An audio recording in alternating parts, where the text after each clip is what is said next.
Less than 2 weeks away from the Glasgow Climate Summit, the coalition remains bitterly divided over the Prime Minister's plan for net zero by 2050 as an emissions target.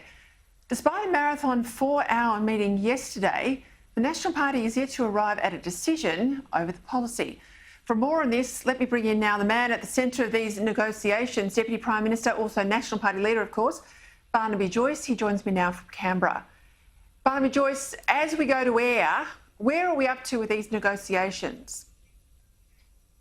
Well, Peter, we're following a process and that gives everybody the capacity to display, vent their issues pertinent to any path going forward, and making sure that their issues that they've relayed to us from their electorates are covered to the best of our abilities. And by so doing, giving them the capacity to go back to their electorates and explain any positions that we might follow.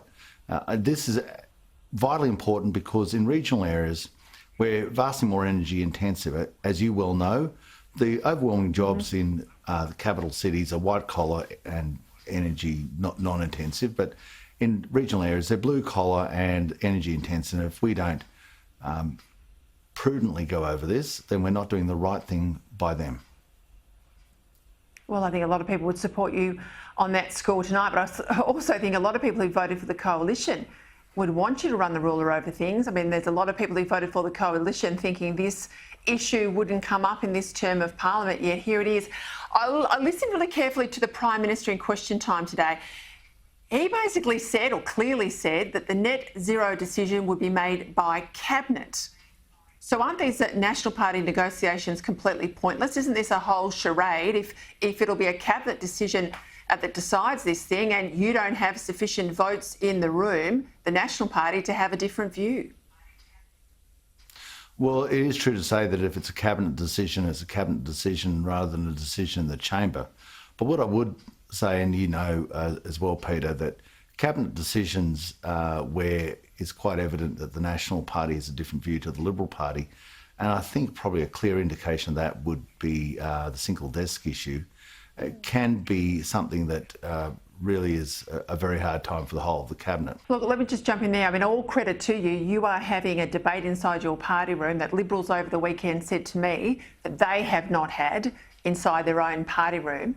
But I'll go back to that point. If the National Party can't cop a net zero, if the terms of net zero 2050 don't give you the guarantee about emissions intensive regional Australia, but the Prime Minister wants to push it through Cabinet, what happens then? Are you walking away, or are you saying that the Prime Minister wouldn't test the coalition in Cabinet, that this thing wouldn't happen if you don't support it? Well, I'm not here to discern what the Prime Minister may or may not do. Any person in Cabinet is there by invitation of the Prime Minister, and that includes the leader of the National Party. New Zealand, we know, have had a carve-out from net zero of the agricultural sector. Have you sought the same carve-out for Australian farmers? Well, I'm not going to start ruling in and ruling out because that breaks the confidence of the room. But it would stand to reason that we are incredibly focused on what was the sort of kernel that grew the National Party, which is farmers, and we're making sure that that remains one of our key focuses. No, I think my audience are well across the fact that you represent the lowest income, poorest, most people on fixed income type of electorates around the country. That's a given. And the National Party today is very different than the old Country Party that really just stood for the squatter. Very different beast today. I guess the question I'm going to ask you is, you are the last point, though, in the coalition's story on emissions reduction, but sensibly, with a mind to the economy, as opposed to a Labor policy. And what you're looking like you're embarking on right now is everything you implored the coalition base to vote against at the last election with Bill Shorten. Have you got nuclear power, for example, as a deal breaker here? Have you seen costings, Barnaby Joyce? Do you know what net zero will cost? Well, it would be disingenuous of me to say that I'm not a supporter of nuclear power, always have been, but it's also statement of the bleeding obvious that the Labor Party, they know that if they had a bipartisan approach to this, we could do that, but they choose not to. So the Labor Party talk about, they've basically said they're going to sign up for net zero emissions, they're going to legislate it. I don't know how they explain it to people of Muswellbrook or to Gladstone, because they've really just legislated away their jobs. And the reason I say that is if they can't reach their target, then what gives? And we've got to make sure that that is not what happens in any alternative. Have you seen costings, Barnaby? Have you seen costings? Well, I've certainly been through... I'm not asking you what's in them, but I'm asking you, have you seen the financial costings? I've seen a range of stuff pertinent to the plan, and I've also seen costings that have come in independently. So I've seen the issues pertinent to the plan that the Prime Minister is taking forward, and I've also seen alternate costings and an alternate analysis of what this means. And I think that's part of the deliberation. We don't just accept one view. We go out and seek a range of views. And modelling and costings, I always say, is a little bit like people believe they're a message from God.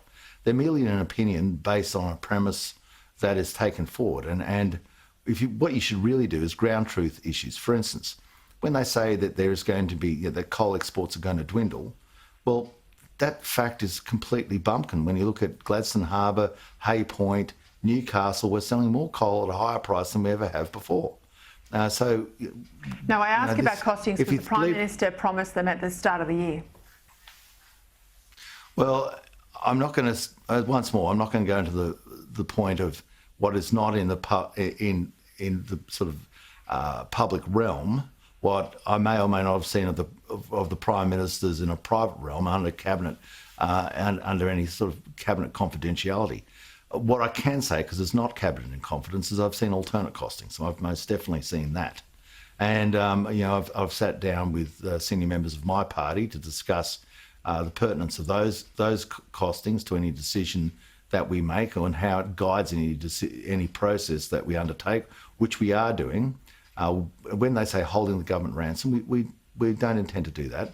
We do intend to come forward and say, well, this is our position, and we respect if people accept it or not. Someone said to me over the weekend that the Prime Minister has sort of allowed the National Party a bit of rope to go out here and have this faux fight, if I can call it that, that in the end the Cabinet will make the decision. You can have these negotiations, but in the end you will roll over. How true is that? No, that really annoys me when people say that. The Prime Minister is the Prime Minister of Australia, and we respect that office completely. He's the leader of the coalition by reason of a coalition agreement, but he is not the leader of the National Party. And I'm not the leader of the Liberal Party. They are two separate parties. They have two separate agendas. So nobody is giving anybody any rope. We are fulfilling what we are sent here to do as members of the National Party, as also with the members that come from the LNP. We reflect strongly back on the statements of our branch members. We listen to our branch members. We listen to the issues that happen on our streets and in our towns. Same with the CLP. And it's not a case of anybody granting us any rope. People can decide to grant you rope or not. It's irrelevant to the deliberations that we take part in, though we do not go about them in a militant way out of courtesy for the Australian people and trying to have cohesive government and to not have any form of insinuation of grandstanding or ransoms or anything like that. But we will be absolutely diligent. I think the Australian people are seeing that. The Nationals are not either rolling over. We will come forward with something that represents not so much just our own personal views, but the views of the people who sent us here to Canberra. And I think that might be one of the issues that you're referring to before, and I hope other parties do the same. All right, I'll leave it there, Barnaby Joyce. The point I was making was that there are a number of people out there who think that Cabinet will make this decision anyway. That was confirmed by the Prime Minister in question time today. And this is all just a bit of theatre to try and keep Conservatives and National colleagues in the tent. But we'll see in what, a couple of days' time, I presume, before you land on a final decision? When will we have a final decision? Well, you know, that's once more on the remit of the Nationals Party. But I hear what you say, and what you say, you know, because obviously you're completely across. It is correct that the decision of Cabinet is not a decision that comes to a vote or has anybody crossing the floor. But I'll add to that, a decision of Cabinet that is quite obviously and publicly known does not carry the views of Cabinet ministers has a couple of outcomes, and as you would know, some of them are not what you want for harmonious government. All right, I'll leave it there. We'll see what happens in the next, what could be 24 hours or could be a couple of days. Barnaby Joyce, I really appreciate your time. Absolute pleasure, Peter.